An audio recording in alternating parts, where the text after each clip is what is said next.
I want to talk about the unemployment insurance. I've been told they're going to stop sending the unemployment to people that's unemployed. Is that true? I have a son that's unemployed, and my sister said it was something in the newspaper. They were going to stop sending unemployment to those people. Unemployment checks. I haven't heard anything to that effect. I'm unaware of it unless it's some federal regulation. We didn't pass any statute that would do that. I thought I heard a discussion, correct me if I'm wrong, any of you know, something about reducing the number of weeks or changing that. Oh. But that's on federal. That's been set by the feds have set that up. I haven't heard anything on the state level in that regard at all, and it's possible. I mean, it was extended to 99 weeks, if I remember correctly, back when the downturn started. But I don't know of anything, particularly statewide, that would influence that. I know last year we had to deal with that. Representative Dan Leonard from Huntington was the author of House Bill 1450 that dealt with the unemployment insurance premiums that had to be paid out by small businesses.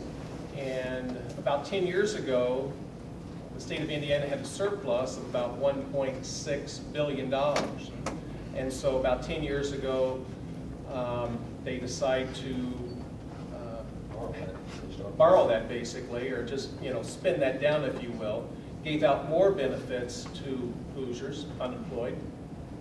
And what happened over those 8+ years, that 1.6 billion group came down to about a 1.9 billion deficit. And so it had to be addressed. And so what House Bill 1450 did last year was had to increase the unemployment insurance premiums for the small business owners, the corporations. That premium went from like $298 to about $707. It was more than 2.5 times. Is that why business is not wanting to come to the state of Indiana because of health care insurance? I can't show Different issue. Is that why business doesn't want to come to Indiana because of the high price of health care insurance, workman comp? Could I add one thing? What Bob said about last year on 1450. We were in a situation where that was we had borrowed. The state had borrowed those funds. We had been in a deficit situation long enough till we were going to start being charged significant. I don't want to call them penalties, but for not having. So the program that we came up with on 1450 was to move that, as I remember, to Schedule E, which was a lower premium for the small businesses, but it was a plan over a decade time frame in order to bring that deficit, neutralize or zero out that unfunded. But the people that's unemployment have to be looking for a job. Where are they going to find the job? Anna, that's your third question, hon. We've got a lot Okay. of people here. Let's move on here. Tony? Thank you. First of all, Representative Barrett, I would like to thank you. I know today we really give our vets honor, but during the Vietnam War, obviously we didn't. And I know that's turned around, but I really appreciate your sacrifice to our country. I appreciate your service. I just had a quick question on the nepotism law. Is that grandfathered, or when does that actually kick in and take effect? And does it affect this election cycle? That's kind of Anyone in office or in this election cycle is grandfathered in. Never again. So when we say this election cycle, if they're elected in this primary or this this fall election for next year, are they grandfathered in? I believe they are. Because the primary the act actually goes into effect July 1st, and that'd be beyond the primary, but someone could have filed. So yes, it's. So if, As I remember the bill. so if somebody falls into this category, they win their primary and they fall into this And they category. could serve the next term, but not another term. Okay, so they could, if they win in the fall, then they could serve one term, I but think that's not, correct. not another one. Okay, thank you. Jim? I received an email saying that the governor is hesitating on it, on Senate Bill 1, which is the Castle Doctrine Bill. How do you all feel about it? You don't have any idea which way he's going to go, or?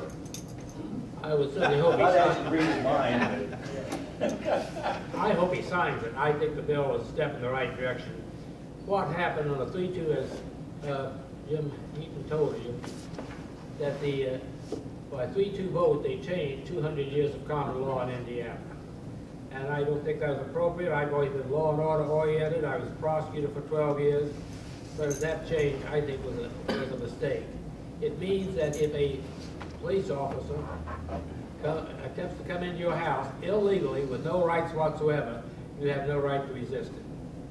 That's put in a encapsulated opinion. But that is not the law before, and I don't think it should be. Police officers should be held basically by the same standards. That doesn't mean he walks in the door, you don't like him, you can shoot him. That doesn't even change the basic law of self-defense. But in Indiana, the idea has been that your house was your castle. The police officer could enter in pursuit of a criminal. He could enter if he has an order from a court. He could enter if there's some sort of a disorder of a degree that would endanger somebody's life. But other than that, just because he wants to come in and look around, he cannot. That's been the law, and it should be the law, and I hope Mr. Chandler signs that bill. Well, Jim, I heard that too, why he was even, I don't know why he's even hesitating on not signing that or thinking about it, I guess. But when we had that second reading of that bill, I think it was on March the 1st, the vote was 74 to 24 in the House. And one of those 74 that voted for it was Representative Matt Pierce from Bloomington. And Matt is one of the most liberal members in the House, and he admitted that because he got up there and spoke about it. But he said, he probably had 2 members in his whole district that's members of the NRA, and also, but he had received hundreds of calls about that bill for him to support it, and so he did vote in second reading, but in the third reading, I'm not sure if he did or not. It was like 67 to 26 or whatever that vote was. It wasn't 74 to 24 like it was in the second reading. But again, I heard last May from my constituents about it when that the Indiana Supreme Court vote came about pertaining to that. if he does veto it, is there any way to overturn the veto because you're out of session? Not till January. Okay. Anyone else? On the nepotism, if I read it correctly, and this is for the local, on the township personnel, as long as the township trustee has their office within their own private residence, that law does not apply, that their family member can still be on their staff. They can still use the wife as a secretary. yes. Correct. Okay. I mean, that's something that I hear a lot about. That's still the bill. Okay. I have a couple of other questions, if I'm allowed. I don't see any hands up at the moment, so let's try one more and we'll see what happens. On, in the last year, Senator Bray stated that those who deemed themselves exempt from showing up for the legislature and left the state, they were going to be fined and were able to pay $20 a paycheck if I remember correctly. Has any of that money really been collected, and where did it go? And has it all been paid off? It hasn't all been paid off, but some of it has been collected. They may know a bit more about details than I, though. I think, yeah, they, as far as last year goes, I think they did, you know, collect that money, and I think it went into the general fund, I believe.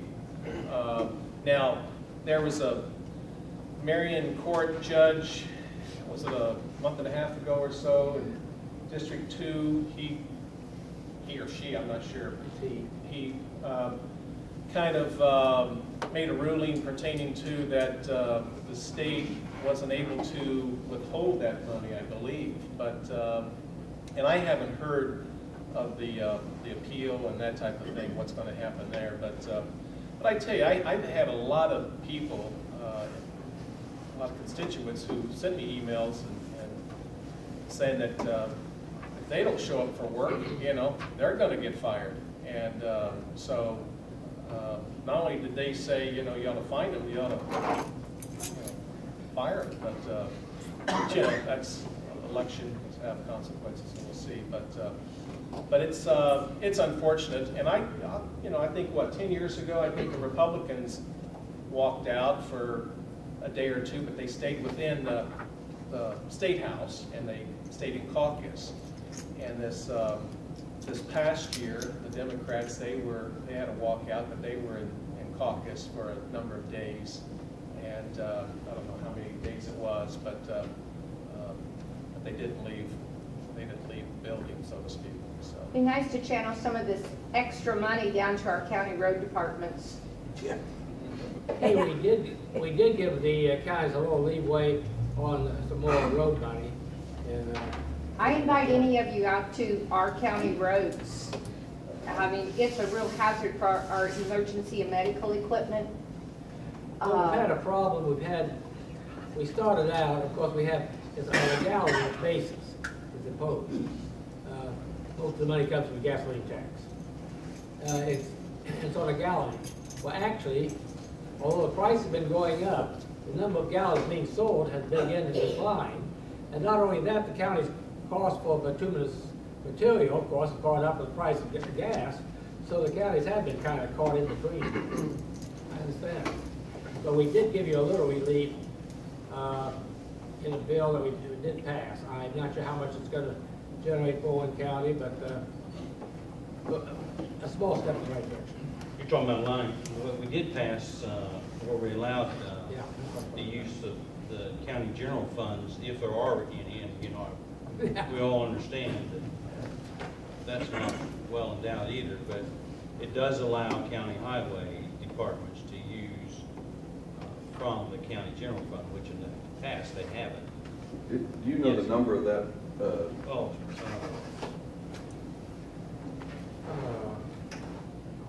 We can get that to you. I mean, you know, if you'll give me a card or something. Or I appreciate it. Yeah, he'll get you that number. You want to check me out, aren't you? No, but we need that.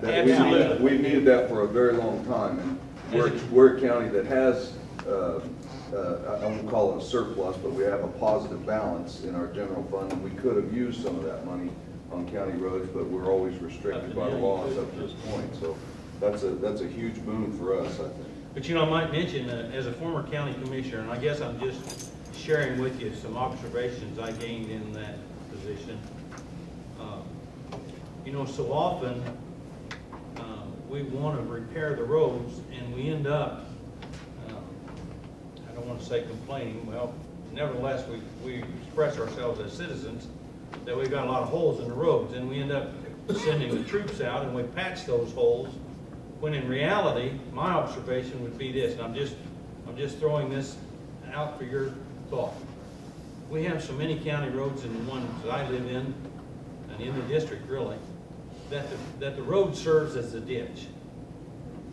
And if you really study the roads and look at some of the state highways where you've got good drainage, you get that water out from underneath that road bed, so that as you go through the freeze and thaws of the spring, many times it may be frozen down 3 feet or so, but then that top 2 feet in the spring is spongy, if that water's running under there into that road bed, the next thing you know, it's just like a pumping action. If you look at some of these old clay roads, that clay starts coming right up through, just like a farm field, brings rocks and stuff up.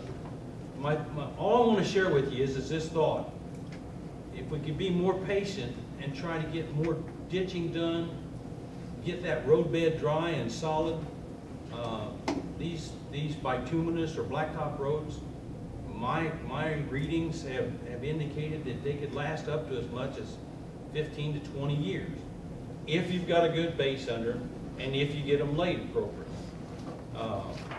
Whereas if you do not and you have that soft underbed, maybe 5 to 7 years. Well, boy, that's a significant difference in your costs over time. Now, maybe we've made errors over the years and didn't take the time to get the bed the way we wanted. The other observation I'd share with you in that regard too is farm machinery is getting larger. We're using the semis now to go right out to the field where it used to be a ton truck. So you got heavier loads on these roads. I don't think that's going to change. So we kind of need to start thinking how we get the kind of roads we need and get the road bed we need. And you just touched a button, and I apologize. No, I appreciate it. It's a big issue. Mary Frances, where I grew up in Clay County, I mean, I grew up on a gravel road. Well, it's a gravel road again, but at least parts of it and so forth, that type of thing. But there's a couple sections, what Jim was talking about, that you don't even see the ditch. The field and the road is just all level, and whereas years ago that was cleaned out. And there's lack of funds. I dug my drainage ditch from about 100 feet up during the flood area so that the chip and seal wouldn't. And, and I am a township trustee, so I had one of these little bad boys that needed some time. He dug the ditch this year.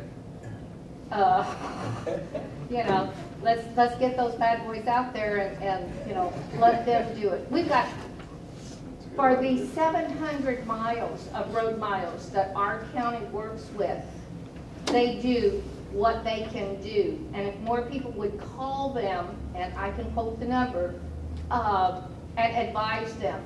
My theory is, if I see a bad road, I call it in. In fact, I've been asked if I was the only trustee that rode their roads because I call them more than anybody else. But if they're 2 miles down here with a load of something, and there's a road that's getting bad up here, let them know ahead of time. They can fix it while they're out there and they don't have to drive that extra 50 miles round trip, using their fuel, but yeah, and if we could get more federal money, instead of having to put roads in on federal, if we could use federal money for county roads, that would be a big help. The trouble is the federal money is declining right now. I know. It's not going up. Another pet peeve is all of our truck plate money goes to Marion County. Pickup trucks. Right. I don't recognize pickup trucks, I know. And the 7,000 pound issue, if you have a vehicle, an SUV, that is less than 7,000 pounds, you do not have to put a truck plate on it. And many of those SUV drivers or whatever started putting those plates on when the seatbelt law exempted pickup trucks. B&B does not advise people that if they own a vehicle less than that weight, they can put a personal car plate on there. That money would stay in our counties and not go to Marion County. B&B does not share that information. Can I share one with you? If you love me.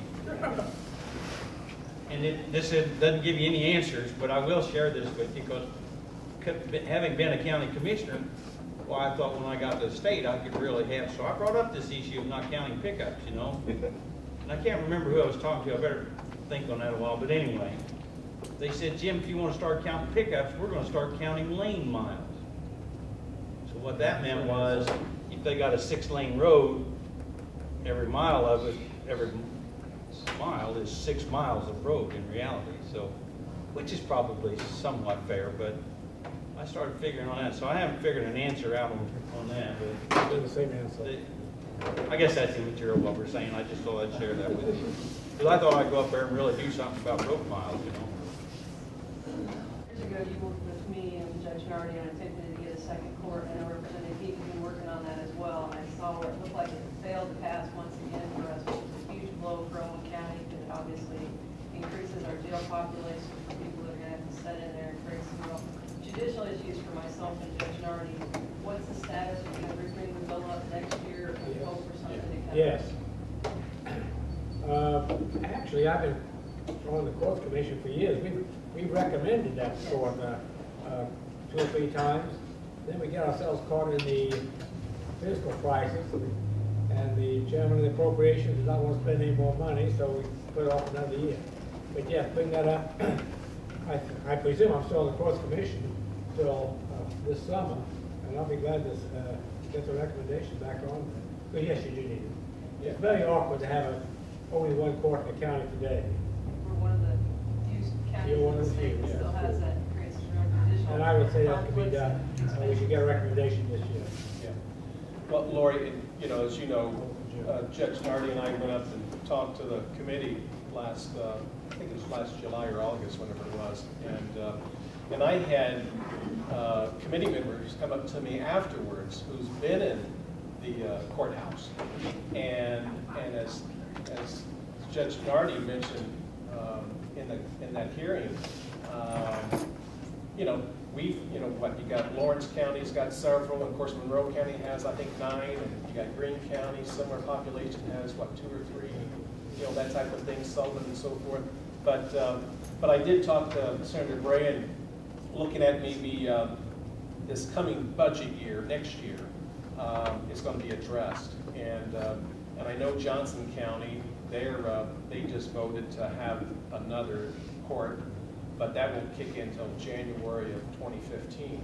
But, I think that's what your proposal was, if we kick in Yeah. January 2015. And you and I exactly have right. talked before. I mean, the reality is what it costs the county to hold those extra prisoners during that time, and just the conflicts as well. I mean, even if you talk money for the prisoners, the reality is to get a civil jury trial, some people are having to wait 4 years because with one judge being the only person that can hear that case, with your protective orders, your chins hearings, and other things that are emergency hearings, you can get done. It's a real disturbance to the community. So we want to make sure that the board would do any way to try to get that going. As you all know, we have that. We're going to have to wait for a uphill commission. Okay, good.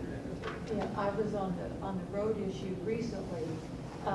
Someone came along and graded some of the soil off the sides of our county roads and filled in the ditches. That's not good. You know, one of the problems, and this is the whole county attorney speaking, the county roads start out just as easements. Most of the county roads in Morgan County, and I bet Owen County is the same, there is no legal description of that road. I used to say we had a prescriptive easement between the fences. Well, the fences are generally gone now. Then I said the top of the ditches, well, some don't have ditches, so there's no, it's kind of hard to define where the road really is. And the county can't afford to go out and survey all the roads. That would be a ridiculous expense. But there's a problem in trying to even say where the end of the road is.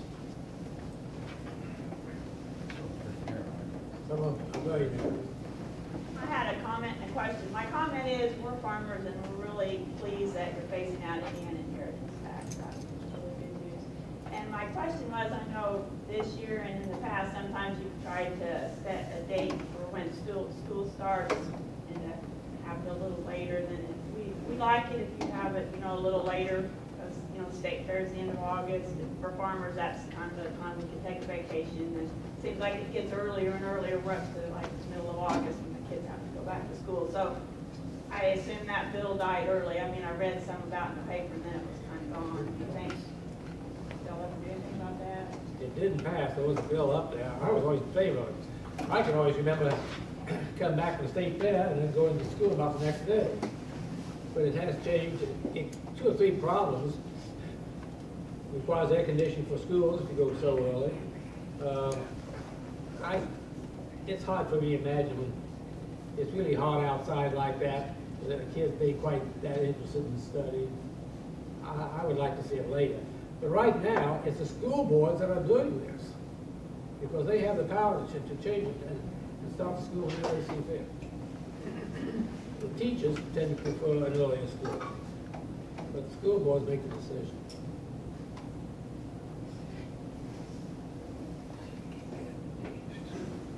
I saw a couple of months ago a notice in the paper that about raw milk. There were, you folks were gonna legalize raw milk in Indiana. Are you gonna do it, or what's the status? Bill died. Huh? The bill died, but I think it was put to a study committee, I believe. I've heard both sides of it. I think, in fact, I think Senator Waterman had the bill.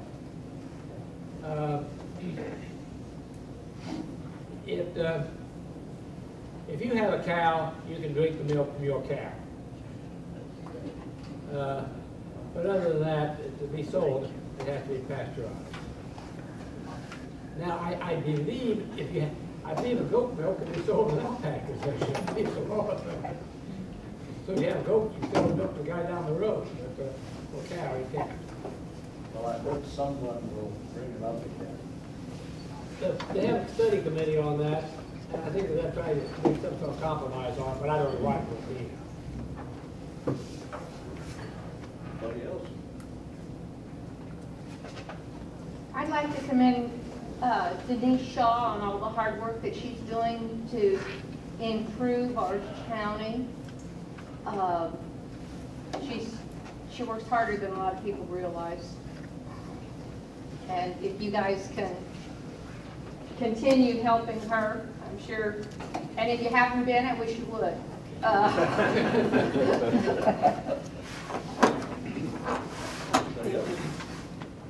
Well, I tell you, Mary Frances, I really appreciate that comment, and you know, Denise and her staff, they work not only behind the scenes a lot, but also do all they can with their resources that they do have. And it's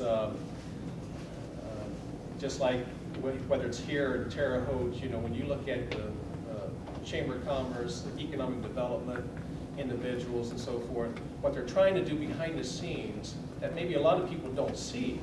But when you have businesses interested in coming to Owen County or to wherever, there's people working behind the scenes that you may not read about in the headlines of the paper that got those companies here.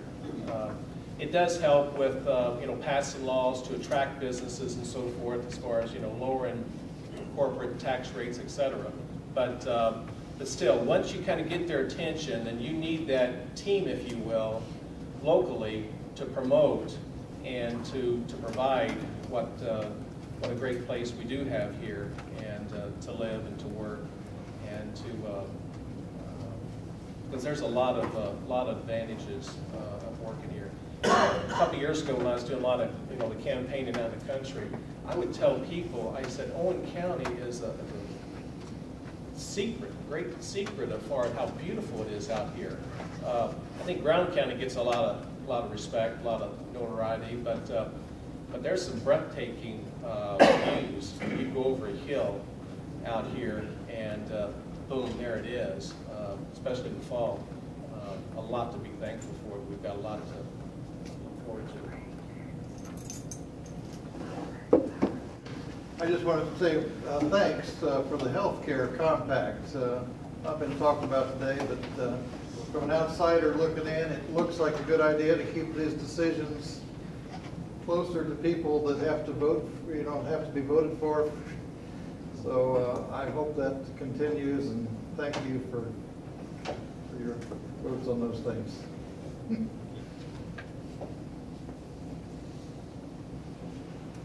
Any other hands? Yeah, I'll ask Bob. There was something in the paper here a while back about child labor and even working on your farms. You know, we hire high school boys and what have you, girls, to help us with the hay and what have you. Whatever become of that? Do you know what I'm talking about? Federal law. It's a federal law, I think it boils down to. Yeah, I'm not familiar with it on the state level. But We have thing in Indiana, the feds has by regulation, I believe they're trying to change that, which I think federal government could leave a lot of things alone, in my estimation. You know, if I had a concern, of course, you know, on the farm, you start driving tractors and trucks and so on. Most farm families that I know are very safety conscious of their children or their neighbor's children or something. But the point I was going to make, you know, not only do you have to watch legislation, in my opinion today, and I'm a freshman, I guess, but not only do you have to watch legislation now, you have to watch this agency rulemaking. They have this rulemaking authority, and a lot of these things come down out of rulemaking and haven't even been through the U.S. Congress. Just it comes down from the agency. One of those that I was in, just to share with you one that, and I don't know all the details, but how many of you saw the mint farming problem up in northern Indiana where the dog got in a hot discharge, allegedly, got in a hot discharge of a mint farm. You know, they do it on their own farms. They have the wagons that do the mint. And it's my understanding that there was 14 armed federal agents that went in on that farm because of that issue. And I just have a concern about that, you know. Most folks out in the rural area take care of each other, they're concerned about each other, they want to work together with each other, and particularly agriculture is an important part of a lot of rural local communities, as are the small businesses. So I get concerned when you start doing those kind of things to those kind of. Just a comment, you know, maybe kids, you know, a different culture and so forth. But when I grew up, I was a teenager. I worked for a farmer over here on Highway 46, Merrill Buell. I don't know if people know that name, but he's about 3.5 miles this side of Bowling Green. But I worked for him for a couple summers. I think, Kenny, you know the name and so forth. But I called him the Bobby Knight of farming. He was very, very intense, and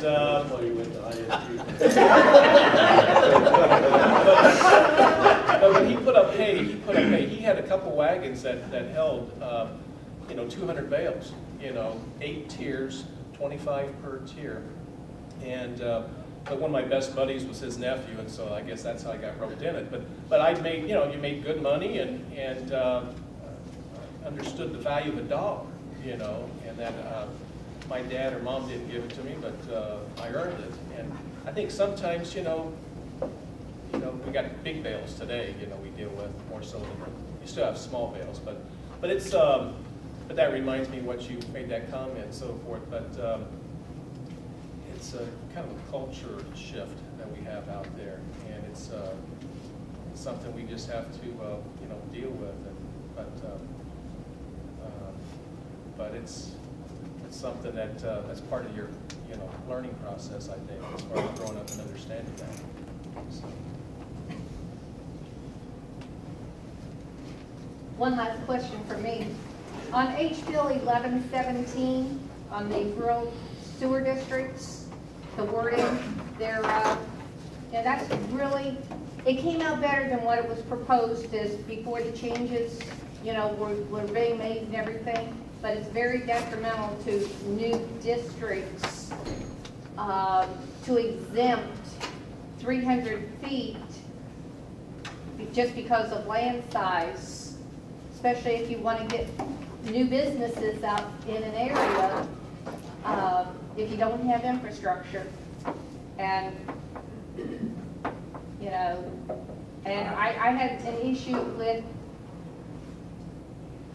talking with Vern Tincture about some other areas in the past.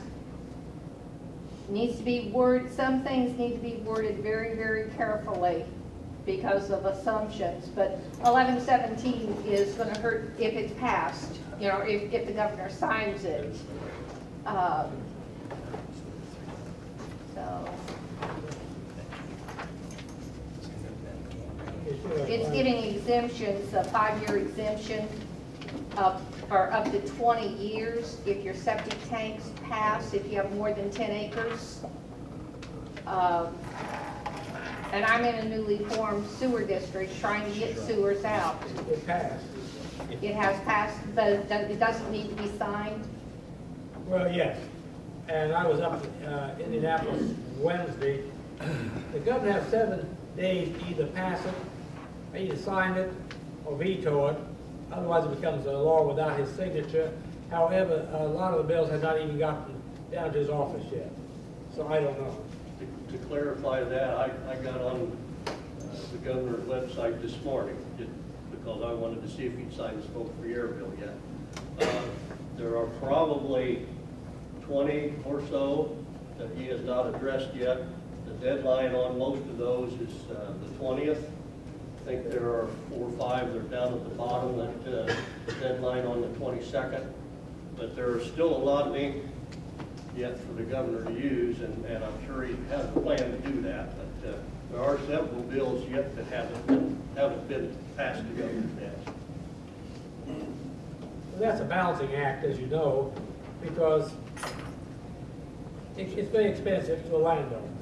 On the other hand, if you have a density of, well, if it's a house in every 40 acres, there's no problem, but that's not the way things work anymore. And you have a density where you cannot depend on septic systems. On the other hand, to go out and say some poor guy has to put in several $1,000s worth of pipe back to his house, he's not going to be happy either.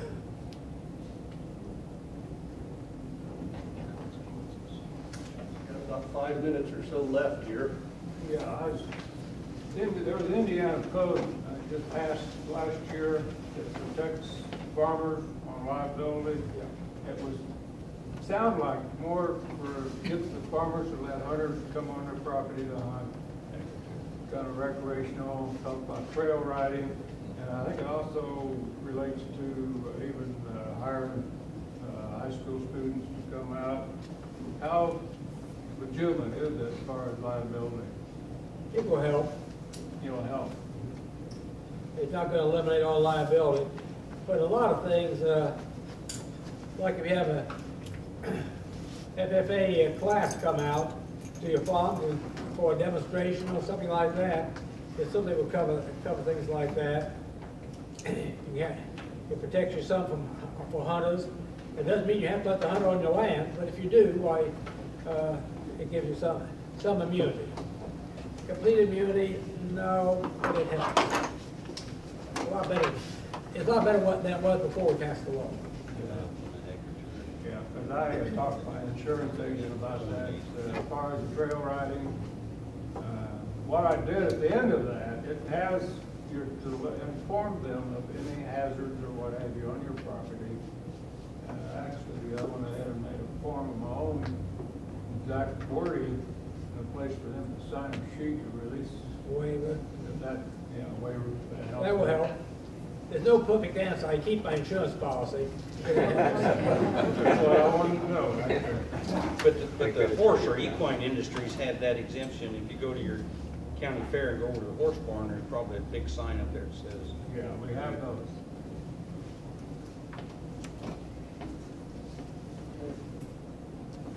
Time for 1 or 2 more if you're. Yeah, I'll throw another one out, Bob. We're talking about Interstate 69, that, last year there was issues about funding around Bloomington. I guess that's all been resolved. I believe it has, but there still may be some type of issue there that that one section, I don't know if that's section 4 or section 5 of that, but Down where it comes into 37. right.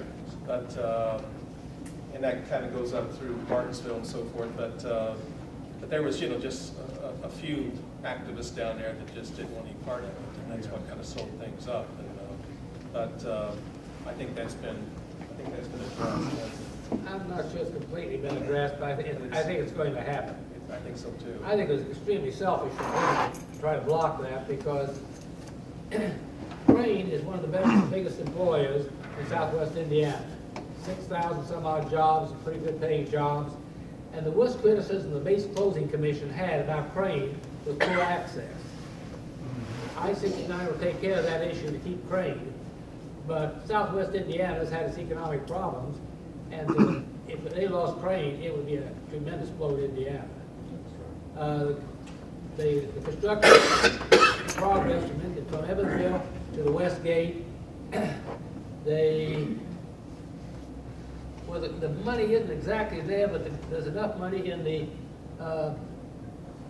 major moves, that's what we call there in the bill, from the release of the east-west toll road up northern Indiana to take it on to Bloomington. And then, of course, you have a four-lane highway on in regardless of what happens. So I think it's going to happen, but there's still maybe a couple rough edges. The stability of Crane is looking pretty good right now, is it not? It is. And a neighbor of mine with concrete company, they were down there doing a lot of renovation on the property, so that kind of gave me a good feeling that we're going to hang on to that. And then you get 69 running around there. Now you've got that access that we didn't have. Yeah, right. Yeah, it'll solve the problem that earlier criticism. Well, last summer, me and some colleagues, we, as well as senators, went down there and took a tour of Crane for a day, and we took, I don't know if it's, what, 6,000 or 4,000 jobs, but these are great paying jobs, and I don't know if the budget was close to $2 billion, but it was fascinating just to take that tour and listen to what all is happening there. And, but I think that was the feds were basically saying, you need to put in a major highway. Basically, this was several years ago, and so this is definitely going to help that situation and keep Crane where they're at instead of being moved elsewhere. Could I, one observation on Crane, and I think we ought to all take advantage of, they are very positive about wanting to do business with Indiana people. They're looking for, vendors to supply various things that you have to. All I'm saying is I would encourage you and the economic development folks to stay in touch with Crane and some of their management people, because they really do want to work with Indiana small business, and if you're a small business that can manufacture some item or have something of interest, they're interested in helping get the correct paperwork, get all that done, and work with Indiana people. So it's not only just a resource, it's a resource for us. Yeah, the company in Terre Haute, Numerical Concepts, had several contracts with Crane several years ago, and I met with those people last year pertaining to Crane and trying to get them more bids and jobs. But and I think one did come through for them. But the Crane tries to go out, and they had a job fair I think last September down in French Lick, and people can come in, vendors if you will, individuals with different corporations, and you can tell them exactly what they can provide and what their needs are. But they're a fabulous employer for this area, and they showed us, where all the people they employ, whether it's Greene County or Martin County or wherever, and I think there was just a few from, maybe 4 from Beagle County, but people will drive quite a ways for a good paying job, that pays $70,000 plus a year. And I was very much impressed with that.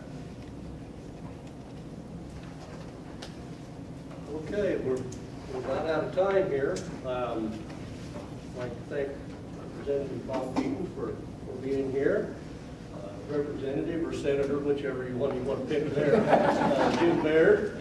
And above all, I'm going to ask the group once again to thank Senator Richard Bragg for all of his years of supporting Owen County. And I really appreciate what you've done for us, your open-mindedness. You're always looking at both sides of the issue.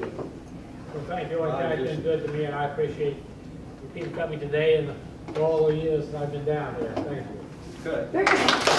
Good.